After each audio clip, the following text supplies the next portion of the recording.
pessoal! Bem-vindos a mais um Deep Dive. Hoje a gente mergulha nas origens da psicanálise, sabe? E vamos a um texto do César Tolmie como guia. Para começar, tem aquela ideia central do Freud, bem polêmica, né? Que a origem das neuroses, daquele sofrimento todo, vinha quase sempre de abusos sexuais na infância. E ele baseou isso nos relatos que ouvia dos pacientes. Ok, vamos tentar desempacotar isso.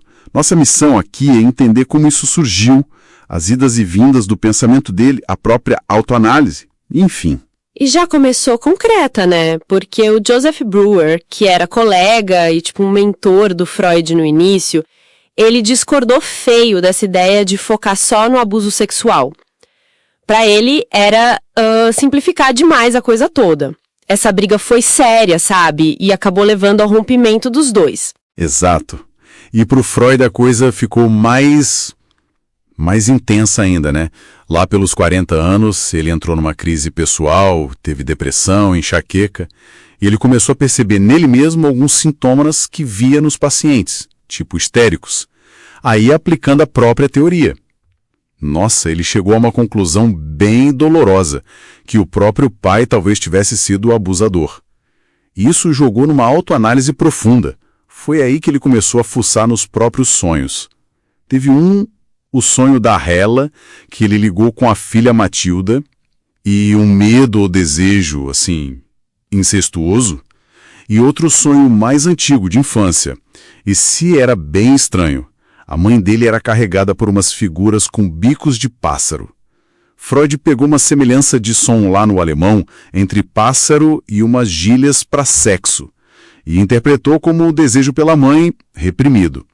Mas é aqui que a coisa fica interessante de verdade. Sim, porque tem outra leitura para esse sonho dos bicos de pássaro, que é fascinante e vem do contexto da época. A mãe adormecida. Será que não era doente, quase morrendo? E os bicos de pássaro, isso lembra muito, mas muito mesmo, aquelas máscaras que os médicos usavam na época da peste negra, sabe?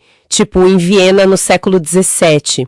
Com aqueles bicos longos para proteção. É incrível como um detalhe histórico muda tudo, né?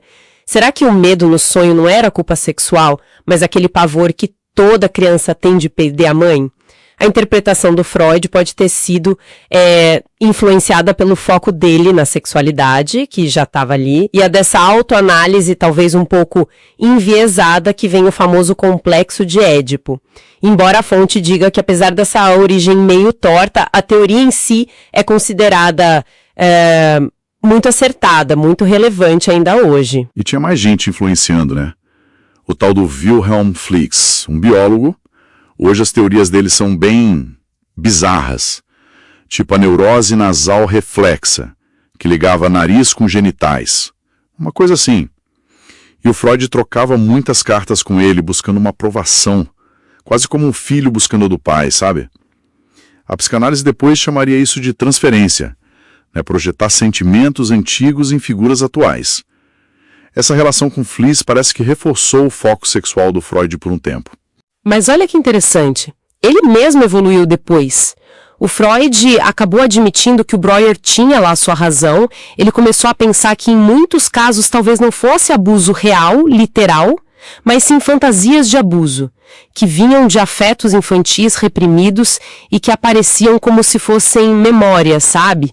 E parece que admitir isso, essa possibilidade da fantasia, ajudou a aliviar a própria angústia do Freud com o passado dele.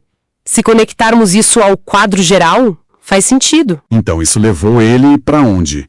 Ele começou a buscar outras causas para as neuroses, para além só da questão sexual. Sim, começou. Mas, infelizmente, ele faleceu antes de aprofundar essas novas ideias. O compêndio de psicanálise, que seria a obra final dele, ficou inacabado. Então, resumindo um pouco, a psicanálise não nasceu pronta num estalo. Foi um processo bem complexo, muito humano. Teve a escuta dos pacientes, claro, mas também as neuroses do próprio Freud, a autoanálise dele, as influências da época, algumas hoje bem questionáveis como as do Fliess. Mas o ponto-chave o próprio Freud mudou de ideia, ele evoluiu. A fonte até sugere algo interessante, que o fato da psicanálise ter nascido da neurose do fundador pode ser uma validação. Tipo, quem já esteve lá no fundo do poço, talvez conheça melhor o caminho para sair. Ou seja, a psicanálise não é estática, né? Segue mudando. Isso deixa a gente com uma pergunta para pensar, né?